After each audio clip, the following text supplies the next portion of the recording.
rekan-rekan seperjuangan dari Koalisi Perubahan, baik dari keluarga besar PKS maupun dari keluarga besar PKB. Dan saya memahami di sini tentu amat sangat banyak sekali dukungan para relawan-relawan pendukung Amin yang saya hormati dan saya cintai semuanya. Hadirin dan hadirat yang saya cintai. Tentu kita semuanya bersepakat. Puja, puji, dan rasa syukur kita kepada Sang Maha Pencipta, Tuhan Yang Maha Esa, yang masih memberikan energi yang positif kepada kita untuk bersama-sama memiliki kemampuan daya tahan. Di tengah terik panas matahari ini, kita tidak pernah mengenal lelah untuk bersama-sama memperjuangkan satu yang kita perjuangkan. Apa itu? Apa itu? Yang di atas saya tanya, apa itu? Di sana apa itu? Di sana apa itu? Perubahan dan perubahan itu, saudaraku semua. Memang pada dasarnya itulah yang kita harapkan.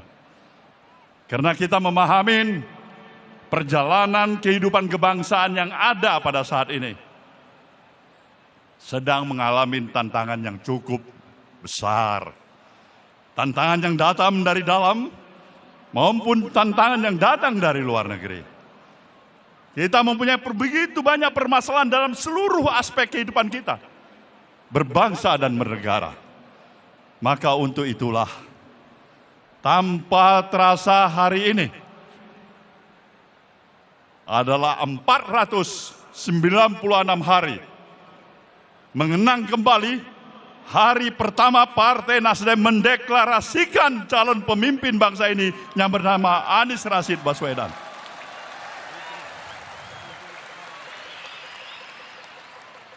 Kita memang mencalonkan Anies Baswedan.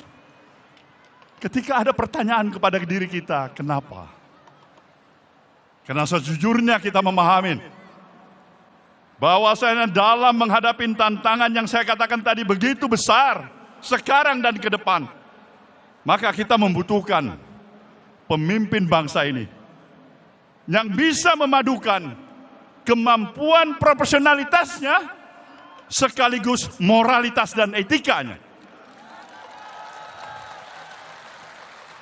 Sekali lagi saya katakan, kemampuan moralitasnya dan etika moralitasnya dengan profesionalitasnya yang sejalan, dan itu ada pada siapa?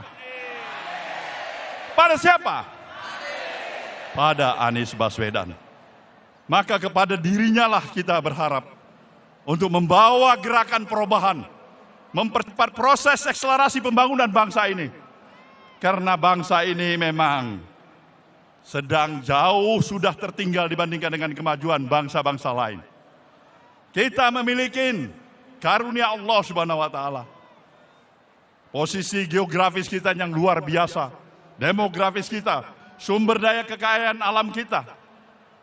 Maka pertanyaannya, kenapa tingkat kemajuan kita untuk mengantarkan rasa keadilan dan kesejahteraan masyarakat baru masih pada masukin tingkat seperti apa yang kita miliki hari ini? Jawabannya adalah sederhana. Karena kita masih memerlukan lagi pemimpin yang lebih baik untuk memimpin negeri ini, saudaraku semuanya. Pemimpin yang lebih hebat lagi untuk membangun negeri ini semuanya. Inilah kenapa kita meletakkan pilihan kita kepada Anies Baswedan. Maka di dalam hal ini, saudaraku semuanya, kita tentu bisa bersama-sama memahami. Dalam ukuran kurang dari 100 jam, kita akan menghadapi suatu momentum yang amat strategis yang bernama pemilu. Pemilu adalah merupakan hak konstitusional, hak-hak politik dari seluruh warga negara. Kita berkewajiban untuk melaksanakan itu, mempergunakan hak-hak politik kita. Karena pada dasarnya pemilu dilakukan setiap 5 tahun sekali adalah merupakan sebuah momentum untuk memberikan kesempatan kepada setiap warga negara. Untuk apa?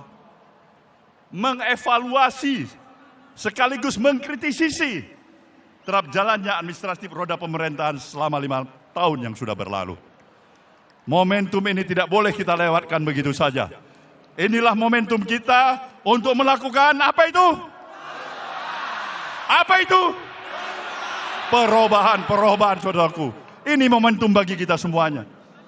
Maka saya berharap jangan pernah sedikit pun untuk tidak menjadikan peran arti keberadaan setiap diri kita berpartisipasi secara aktif pada tanggal 14 Februari yang akan datang.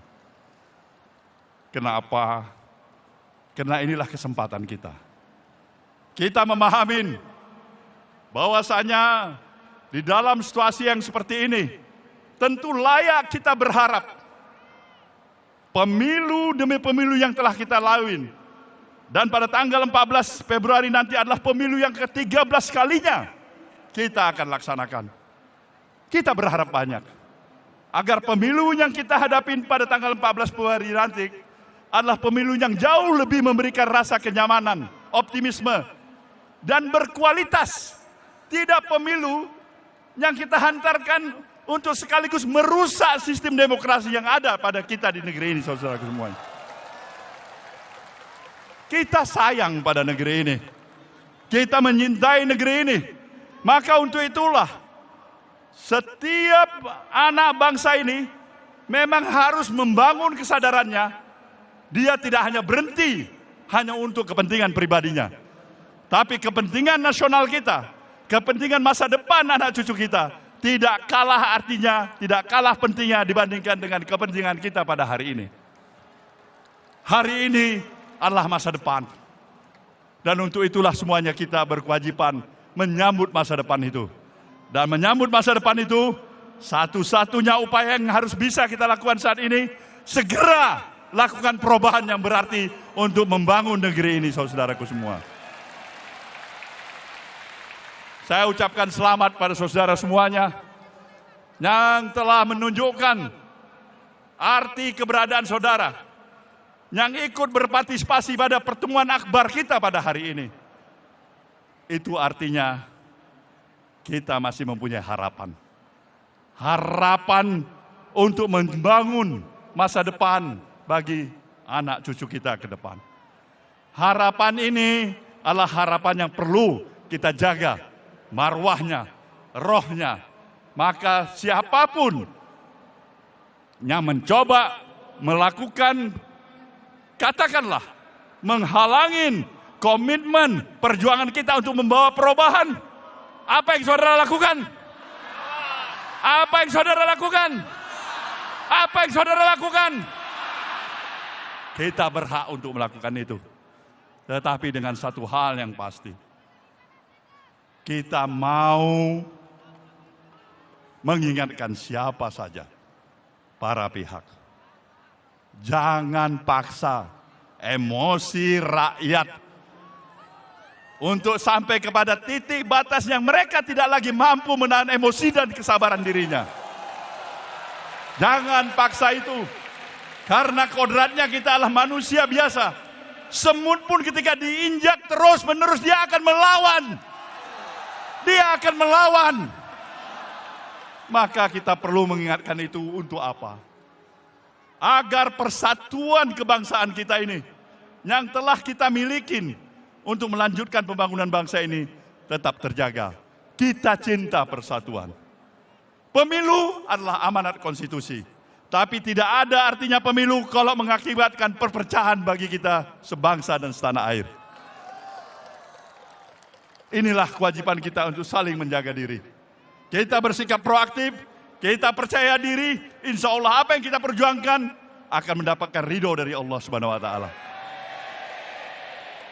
Maka pepatahnya menyatakan, pulau Pandan jauh di tengah, di balik pulau si angsa dua.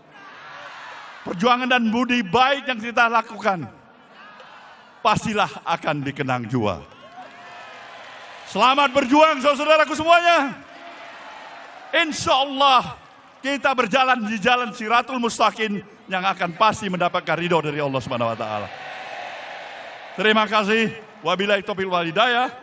Wassalamualaikum warahmatullahi wabarakatuh.